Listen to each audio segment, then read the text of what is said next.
દરિયા કિનારાની અંદરનો જે સીન હોય મસ્ત મજાની, દરિયાની અંદર વનસ્પતિ હોય એ વનસ્પતિ જોઈ, જાત જાતની માછલીઓ જોઈ, પછી આ અમેરિકાનું બધું જોયું મસ્તનું, આ બધી ટેકનોલોજી ને આ પૃથ્વીને જોયું, પૃથ્વીને ગ્રહો જોયા ઘણા બધા અમે. તને મજા આવી? હા, ખૂબ મજા આવી. અને 3D હતો એટલે બીક લાગી છે રે? હા, થોડીક બીક લાગી. જ્યારે ઓ જનાવર આવ્યા હતા ને ત્યારે જાત જાત નવા નવા દરિયાની અંદર, ત્યારે થોડીક બીક લાગી, પણ ખૂબ જ મજા આવી અમને. પહેલી વાર જોયું છે? હા, પહેલી વાર જોયું છે. અચ્છા, અને ફર્સ્ટ ટ્રીપ હતી? હા, ફર્સ્ટ ટ્રીપ હતી. અને કઈ રીતે તમારું આવવાનું માટેમાં પ્રોબ્લેમ નથી થઈ ને કંઈ? ના, જરી પ્રોબ્લેમ. અને આ નાસ્તો કેવો લાગ્યો તમને? નાસ્તો સરસ લાગ્યો અમને, બહુ ખૂબ જ અમને મજા આવી. Thank you. અમે સરસ છીએ. તમે કેમ છો? બસ અહીં મજામાં. તમે શું શું જોયું છે અત્યારે? અમે અત્યારે એટલી બધી વસ્તુ જોઈ છે અને અમને બહુ મજા આવી. અચ્છા, અને તમે 3D પહેલી વાર જોયું છે? હા. કેવું લાગ્યું તમને? અમને બહુ સરસ લાગ્યું છે. બીક લાગી તમને પહેલી વાર 3D જોયું તો? ના. અને આવવાનું જવામાં કઈ પ્રોબ્લેમ થયો તમને? ના ના, કાંઈ પ્રોબ્લેમ નહીં. નાસ્તો કેવો લાગ્યો તમને? નાસ્તો બહુ સરસ લાગ્યો. અને તમારું આ પહેલી વાર હતું હા. આવવાનું? Thank you.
National science day 28 ફેબ્રુઆરી ઉજવવામાં આવે છે, તો એના માટે એક વીક લોંગ સાયન્સ ડે સેલિબ્રેશનનો પ્રોગ્રામ રાખ્યો છે, જેમાં જામનગરના આજુબાજુના ચોથા ધોરણથી 10મા ધોરણ સુધી બધા સરકારી અને બાકી બધા સંસ્થાના બાળકોને 2000થી વધારે બાળકોને અહીંયા આયુર્વેદ એઝ અ સાયન્સ અને સ્ટેમ એક્ટિવિટી જે છે એના માટે 3D શો સાયન્સ સેન્ટર ધ્રોલની સહકાર્યતે ત્યાં પણ કર્યો અને ઘણી બધી stem related science technology engineering અને મેથેમેટિક્સ રિલેટેડ એક્ટિવિટીઝ એન્ટરટેનના જરીએ એનું અવેરનેસ કરવામાં અહીંયા કાર્યક્રમ કર્યો છે.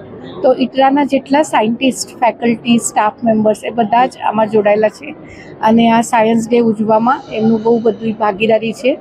આ વર્ષનું જે થીમ છે વુમન ઇન સાયન્સ ફોર વિકસિત ભારત, તો અમે એ થીમને લઈને અમે ઉજવી રહ્યા છીએ અને આમાં ઘણા બધા બાળકો બાલિકાઓ અને વુમન એમ્પાવરમેન્ટની પણ સાયન્સથી કેવી રીતે આપણ કરીએ એની પણ વાર્તા થઈ રહી છે.